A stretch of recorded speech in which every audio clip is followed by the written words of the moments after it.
Hello friends, இந்த knee replacement R மூட்டு மாற்று அறுவை சிகிச்சைங்கிறது இப்போ ரொம்ப காமனாக பண்ணிகிட்ருக்குறோம். எஸ்பெஷலி வயதானவங்களில் மூட்டு ஃபுல்லாக தேஞ்சு போயிடுச்சு, நடக்கிறதுக்கு கஷ்டப்படுறாங்க, கால் வளைஞ்சிருக்கு அப்படிங்கிற ஸ்டேஜில் நிறைய பேருக்கு இது தேவைப்படுது. அது பண்ணி நிறைய பேர் நல்லா இருக்கிறாங்க. பட் சில பேருக்கு என்ன கேள்வி வருதுன்னா, இந்த மூட்டு தேய்மானத்துக்கு இது பண்ணதுக்கப்புறம் வலி இருக்குது, வீக்கம் இருக்குது, ஸ்டிஃப்னஸ் இருக்குது, சர்ஜரி பண்ணதுக்கப்புறமும் இருக்குது அப்படின்னு நிறைய பேர் ஒரு பயத்தில் வருவாங்க. நிறைய பேருக்கு சர்ஜரியிலேருந்து ரிகவர் ஆகும்போது இதெல்லாம் ஃபீல் பண்ணுவாங்க. இதை பற்றி நம்ம சர்ஜரி சரியாக நடக்கலையா அப்படின்ற கேள்விகள் நிறைய பேருக்கு இருக்கும். ஸோ இந்த வீடியோவில் இந்த மூட்டு தேய்மானத்துக்கு அப்புறமும் வலி, வீக்கம், ஸ்டிஃப்னஸ் இதெல்லாம் இருந்துச்சுன்னா அதை எப்படி ஹேண்டில் பண்ணலாம் அப்படிங்கிறத பற்றி பார்க்கலாம். நான் doctor Arun Kannan, orthopaedic surgeon from Jayam ortho care Kodambakkam and Apollo hospital, Chennai.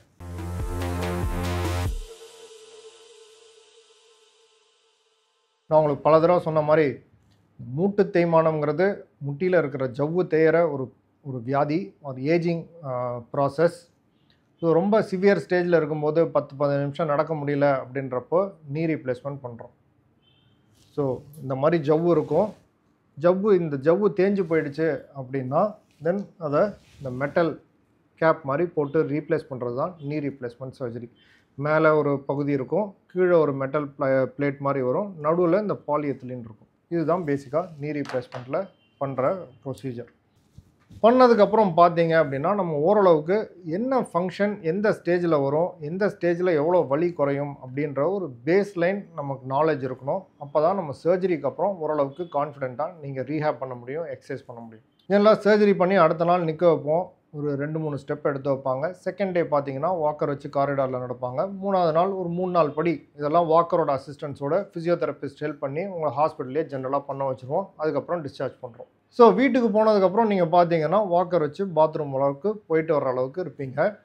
கொஞ்சம் கொஞ்சமாக அவங்க வாக்கிங் எபிலிட்டி இம்ப்ரூவ் ஆகும். ஜென்ரலாக ஒரு 1 மந்த் வாக்கர் விட ஆரம்பிக்கலாம் அப்படின்றது ஒரு ஆவரேஜ். சில பேர் 2-3 வாரத்திலே விடுவாங்க, சில பேர் 6 வாரத்தில் விடுவாங்க. பட் 90% பார்த்தீங்க அப்படின்னா ஒரு மாதத்தில் வாக்கர் விட்டு நடக்கிற அளவுக்கு இருப்பாங்க.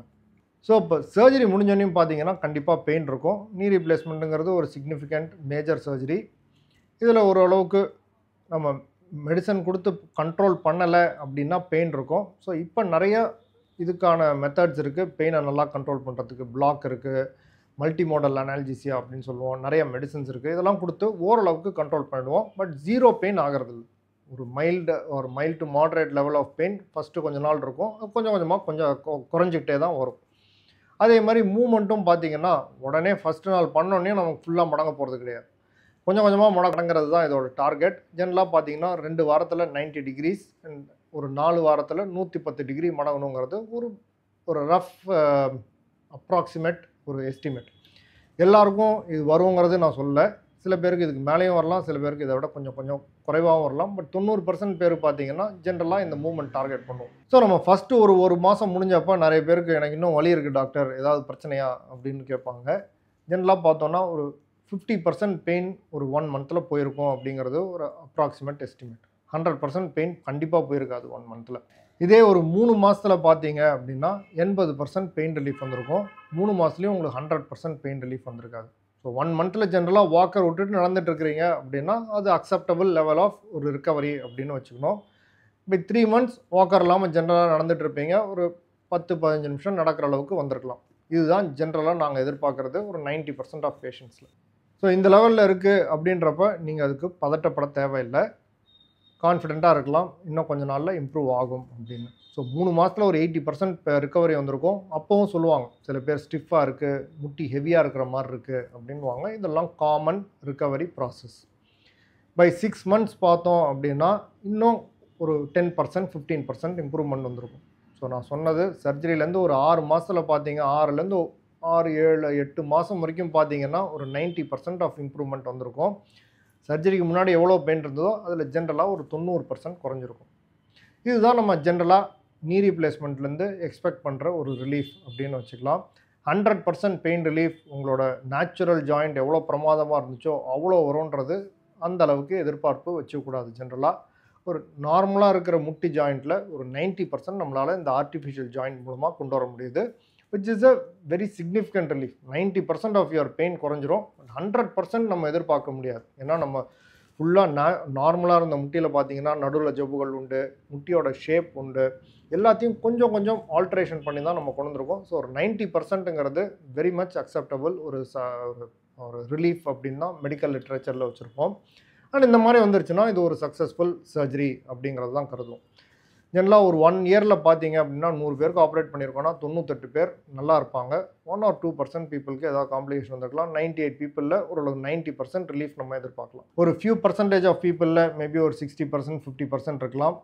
பட் ஓவரால் பார்த்தீங்க அப்படின்னா 90% relief you can expect after knee replacement surgery by 6 to 9 months நான் சொல்கிறேன்.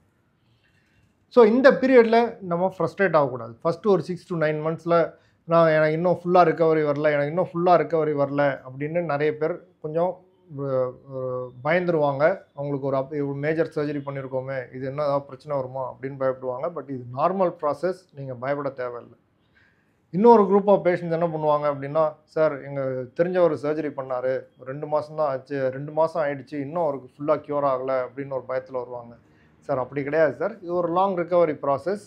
ஓரளவுக்கு நல்ல ரிக்கவரி எதிர்பார்க்கணும், பட் உடனே ஒன்றும் எதிர்பார்க்காதீங்க அப்படின்னு தான் நிறைய பேருக்கு அட்வைஸ் பண்ணுவோம்.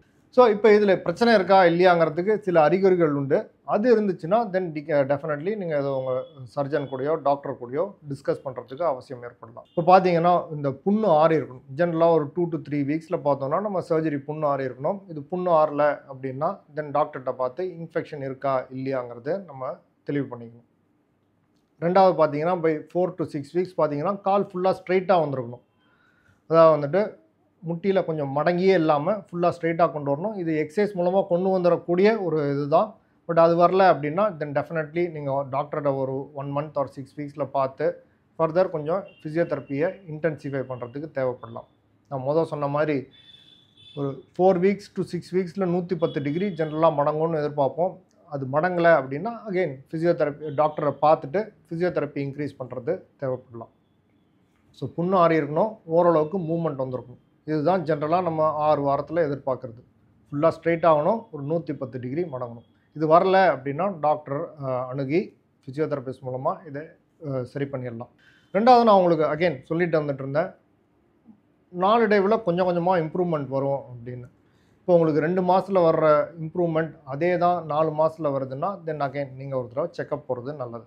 2 மாதத்துலேருந்து இப்போ 2வது மாதத்தில் எவ்வளோ கஷ்டப்பட்டு இருந்தீங்களோ அதே தான் 4 மாதத்துலேயும் இருக்குது அப்படின்னா ஒரு தடவை பார்த்துடுறது பெட்டர்.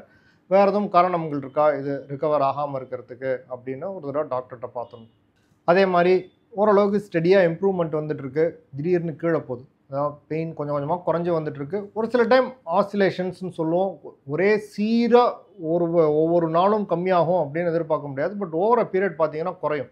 நடுவில் ஒரு நாள் ஜாஸ்தியாகலாம், ஒரு நாள் கொஞ்சம் ஜாஸ்தி ஆகிட்டு அடுத்த ஒரு 2-3 டேஸில் கம்மியாகலாம். அந்த மாதிரி கொஞ்சம் அப்ஸ் அண்ட் டவுன்ஸ் இருக்கும். பட் ஓவரால் பார்த்தீங்கன்னா இம்ப்ரூவ்மெண்ட் இருந்துகிட்டே இருக்கணும்.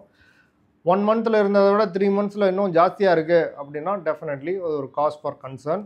நம்ம என்னங்கிறது நம்ம அந்த டைமில் பார்த்தாகணும். ஜென்ரலாக எக்ஸ்ரேஸ் எடுப்போம். இன்னொன்று என்ன பார்க்கணும் அப்படின்னா சில டைம் இந்த ஃபஸ்ட்டு 3 to 6 monthsல இன்ஃபெக்ஷன் ஏதாவது வந்திருக்குதா அப்படின்னு பார்க்கணும். இன்ஃபெக்ஷன் வந்தால் வெளியில் ஒரு சில டைம் இந்த தண்ணியோ இல்லை சீடோ வந்துச்சுன்னா ஆப்வியஸ்லி நமக்கு தெரிஞ்சிடும். ஒரு சில டைம் உள்ளேயே இருக்கும். ஸோ அந்த மாதிரி இருக்கவங்களுக்கும் பார்த்தீங்கன்னா இந்த ஸ்டிஃப்னஸ் இதெல்லாம் கொஞ்சம் கொஞ்சமாக ஜாஸ்தியாகிற மாதிரி ஒரு ஃபீலிங் வரலாம். பெயின், ஸ்டிஃப்னஸ் இதெல்லாம் நாளடைவில் ஜாஸ்தியாகுது. 1 monthல இருந்தது 2 monthsல 3 monthsல ஜாஸ்தியாக இருக்குது அப்படின்னா தென் சில டெஸ்ட் இருக்குது, அதை பண்ணி இன்ஃபெக்ஷன் இருக்கா இல்லையான்னு ரூல் அவுட் பண்ணணும்.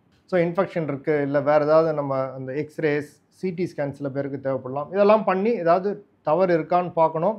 அப்படி எதுவும் தவறு இல்லைன்னா ஜென்ரலாக பை 6 to 9 months ஒரு நல்ல அவுட்கம் இருக்கும் அப்படின்னு தான் நீங்கள் நீ ரீப்ளேஸ்மெண்ட்டில் எதிர்பார்க்கலாம்.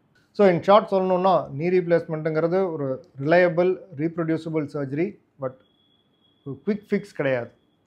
ஸோ டைம் கொடுங்க, கரெக்டான எக்ஸசைஸ் பண்ணிகிட்டே இருந்தீங்கன்னா நிறைய பேருக்கு 95லேருந்து 98% பேருக்கு ஒரு 6 to 9 monthsல நல்ல இம்ப்ரூவ்மெண்ட் கொடுக்கக்கூடிய சர்ஜரி. அதில் எதுவும் தடங்கள் இருக்குது அப்படின்னா நீங்கள் டாக்டரை அணுகி அதை சரி பண்ணிக்கிறது நல்லது. மூணாவது என்னென்னா கம்பேர் பண்ணக்கூடாது. நமக்கு இப்படி இருக்குது, இன்னொருத்தவங்க நமக்கு தெரிஞ்சவங்களுக்கு அவங்களுக்கு பண்ணாங்க, அவங்களுக்கு இதை விட சீக்கிரம் வந்துச்சு, இல்லை அவங்களுக்கு இதை விட லேட்டாக வந்துச்சுன்னு நம்ம கம்பேர் பண்ணக்கூடாது. ஒவ்வொருத்தரும் தனித்தனி. ஸோ இன்னொரு கம்பேரிசன் அவாய்ட் பண்ணிடணும். ஸோ ஸ்டெடியாக இம்ப்ரூவ்மெண்ட் வந்துட்டுருக்கு அப்படின்னா ஜென்ரலாக நல்ல இம்ப்ரூவ்மெண்ட் இருக்கும்னு எதிர்பார்க்கலாம். இந்த இம்ப்ரூவ்மெண்ட்டில் தடங்கள் இருக்குது, ஒரு மாதத்தில் இருந்ததை விட 2வது மாதம் 3வது மாதத்தில் இம்ப்ரூவ்மெண்ட் இல்லை அப்படின்னா கண்டிப்பாக நீங்கள் டாக்டரை பார்த்து அதுக்கான என்ன கரெக்டிவ் மெஷர்ஸோ அதை பண்ணிக்கிட்டிங்கன்னா நிறைய பேருக்கு இதை சரி பண்ணிடலாம். தேங்க்யூ.